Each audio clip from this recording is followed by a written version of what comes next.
Class 9 के बच्चे ध्यान देंगे। देखो बच्चों, हम सेकंड चैप्टर पढ़ेंगे और आपको जो आज पढ़ना है उसमें कोई डेरिवेशन नहीं है, कोई थ्योरी नहीं है, आपको सिर्फ और सिर्फ एक स्टोरी सुननी है। तो बच्चों आप सीखोगे इनर्शिया क्या होता है, क्योंकि जब आपको इनर्शिया पता होगा तभी आपको मोशन पता होगा, और जब आपको मोशन पता होगा तब आपका जो मेन टॉपिक है Newton first second third law वो आपको पढ़ना है। वही से मैं शुरू करूँगा। तो बच्चों देखो, इनर्शिया क्या होता है, कहा जाता है कि ऑब्जेक्ट की, हर एक ऑब्जेक्ट की अपनी अपनी प्रॉपर्टी होती है। जैसे हर एक बच्चा क्लास में बैठता है तो उसकी अपनी अपनी प्रॉपर्टी, कोई बच्चा बहुत पढ़ने में तेज है, कोई बहुत पढ़ने में कमजोर है, कोई शरारती है, कोई नहीं है।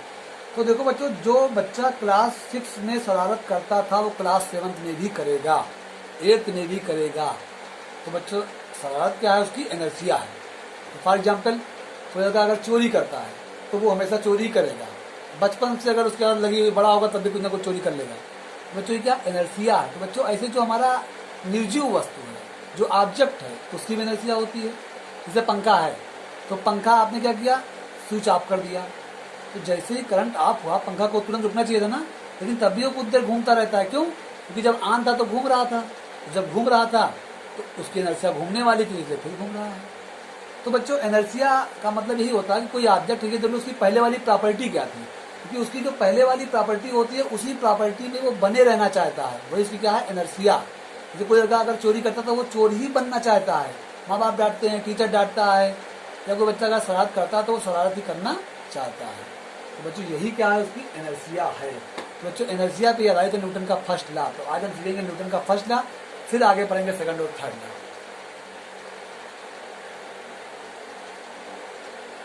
देखो बच्चों, न्यूटन का फर्स्ट लॉ क्या है कि अगर कोई ऑब्जेक्ट मोशन में है तो मोशन में ही रहेगा, अगर वो रेस्ट में है तो रेस्ट में ही रहेगा, जब तक उस पर कोई एक्सटर्नल फोर्स ना अप्लाई किया जाए। अगर लिखना चाहो तो लिख लो, when any object rest are in motion then it is always rest or motion.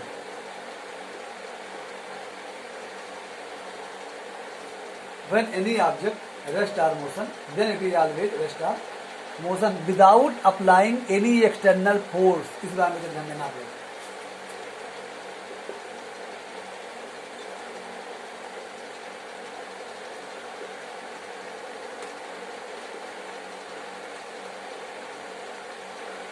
Without applying any external force. इसका मतलब बच्चों क्या हुआ कि जब तक आप उस पर कोई एक्सटर्नल फोर्स अप्लाई नहीं करोगे वो उसी में बना रहेगा।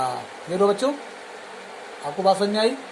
तो बच्चों ये आपका जो टॉपिक है वो क्या है कि अगर कोई ऑब्जेक्ट रेस्ट में है तो रेस्ट में रहेगा, मोशन में है तो मोशन में रहेगा। ठीक है बच्चों, तो ये आप लोग ध्यान देना मेरी इस बात को। यही आपका है पहला लॉ बच्चों। इसका पढ़ेंगे, दूसरा पढ़ेंगे बच्चों। पहला लॉ बहुत आसान है।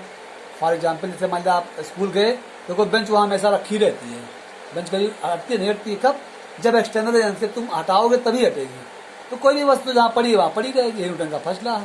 जैसे आपने बाइक स्टार्ट कर लिया, चला रहे हो तो बाइक चलती ही रहेगी जब उस पर उसका आप स्विच ऑफ नहीं करोगे, जब तक आप उस पर एक्सटर्नल फोर्स नहीं लगाओगे।